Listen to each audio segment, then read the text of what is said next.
सर्वेभ्यो नमः। देववाणी संस्कृतम YouTube channel में आप सभी का हार्दिक अभिनंदन है। मित्रों, नीति शतकम को पढ़ रहे हैं और नीति शतकम में दुर्जन पद्धति हमारी चल रही है। ठीक, तो दुर्जन पद्धति का आज हम अंतिम श्लोक पढ़ेंगे। गत कक्षा में मैंने आपको ये 59वां सूत्र ये श्लोक पढ़ा दिया था।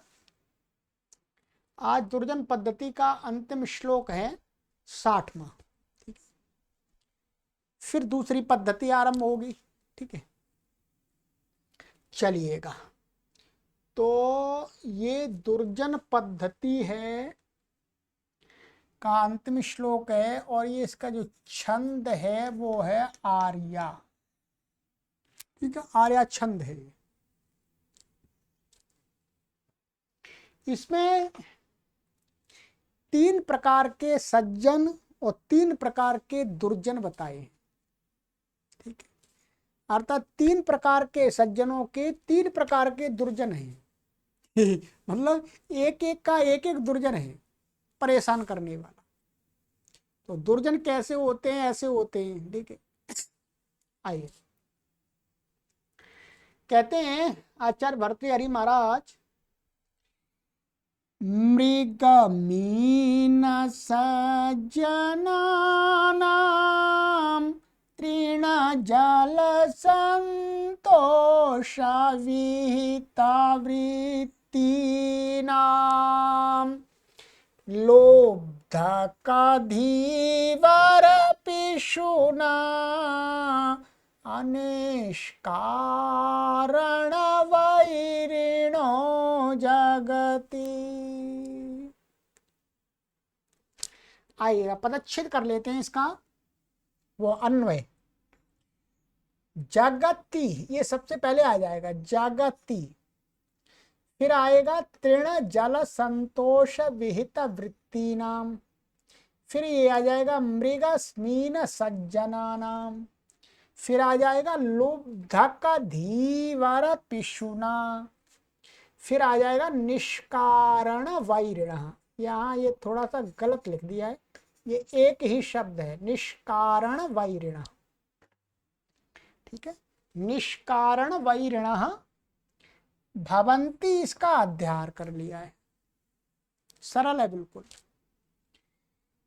समझिएगा। कहते हैं जगति, ये सप्तमी का रूप है तो में अर्थ आ गया।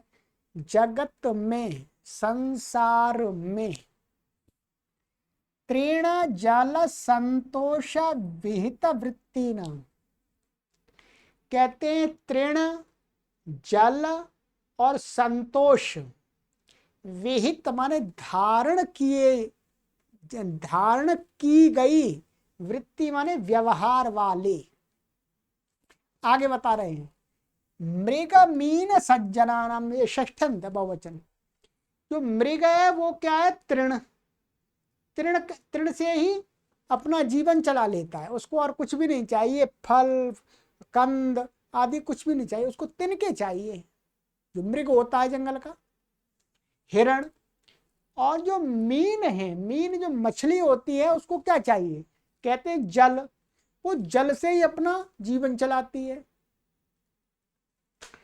और कहते हैं जो सज्जन लोग होते हैं वो कैसे होते हैं, संतोष विहित वृत्ति। वो संतोष को धारण कर लेते हैं, भाई जो है बस ठीक है, बस इतना काफी है, कोई परेशानी नहीं, ईश्वर की दया से बहुत है।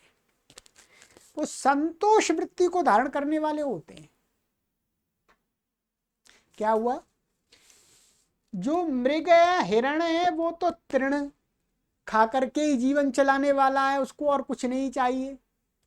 और जो मछली है वो सिर्फ पानी चाहिए और कुछ नहीं चाहिए, कोई लड्डू पेड़ा आदि नहीं चाहिए। और संतोष विहित वृत्ति, और जो सज्जन है उनको संतोष को धारण करते हैं, बस वो और कुछ नहीं चाहिए, उन्हें संतोष चाहिए बस। कहते इन तीनों को, माने इनको केवल ये इसी से और किसी से कोई लेना देना नहीं होता है इनको। फिर भी कहते हैं लुब्धका धीवर पिशुना निष्कारण वैरिणः भवन्ति। इन तीनों के मृगमीन सज्जनों के क्रमशः बिना कारण लुब्धक, लुब्धक का मन बहेलिया, मृग, मृग बेचारा उसको कोई लेना देने घास का तिनका मिल जाए फिर भी अकारण ही वो बहेलिया का कुछ भी नहीं बिगाड़ता, तो भी जो शिकारी होता है वो उसका शत्रु बन जाता है, उसको मारता है हिरण को जंगल में जाकर के, अकारण ही, निष्कारण। और जो धीवर होता है, धीवर अर्थात जो मछुआरे होते हैं वो अकारण ही, मछलियां बेचारी पानी में रहती हैं तो भी उनको पकड़ पकड़ के खा जाते हैं ठीक है। और कहते हैं पिशुना, पिशुनाह, ये बात हम बिसर गए, पिशुनाह जो चुगलखोर होते हैं, सज्जन लोग होते हैं वो अपने संतुष्ट रहते हैं, जो है उतने में ही, उनको कोई अपेक्षा नहीं होती।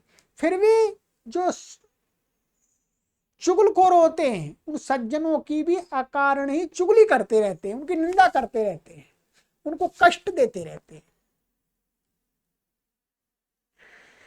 तो निष्कारण मन बिना कारण के वैरिणः भवन्ति, वैरी होते हैं, अर्थात ये तीनों के तीन क्रमशः दुश्मन होते हैं, शत्रु होते हैं अकारण। तो ये दुर्जन लोगों की पहचान है कि जो दुर्जन होते हैं वो अकारण ही परेशान करते रहते हैं, दूसरों को कष्ट देते रहते हैं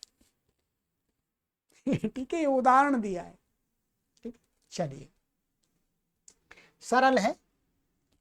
तो इसमें हमारा मृग मीन सज्जनानाम तृण जल संतोष विहित वित्तीनाम, ये षष्ठी व्यक्ति बहुवचनांत पद है दोनों।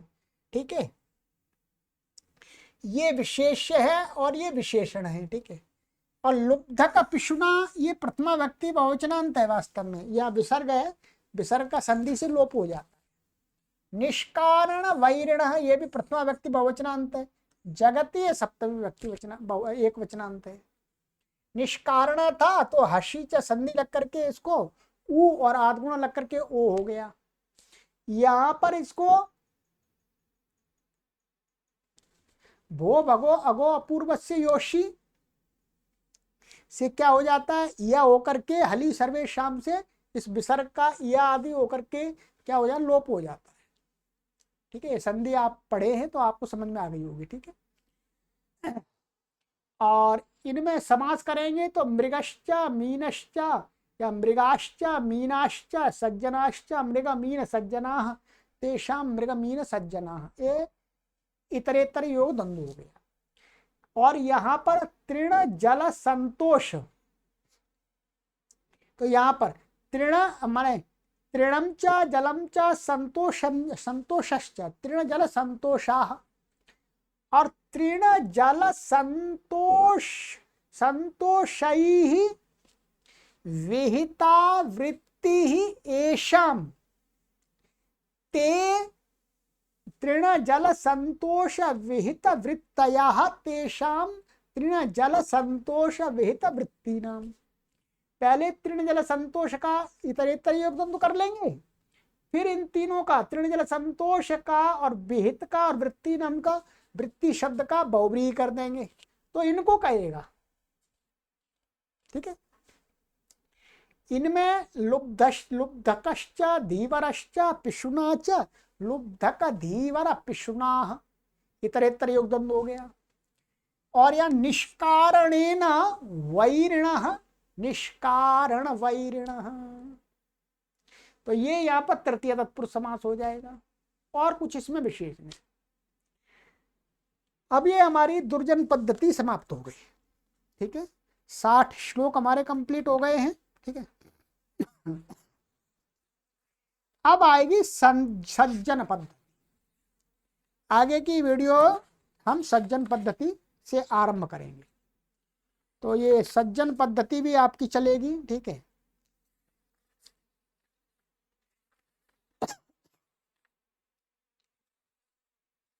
हाँ, सज्जन पद्धति में हमारे श्लोक हैं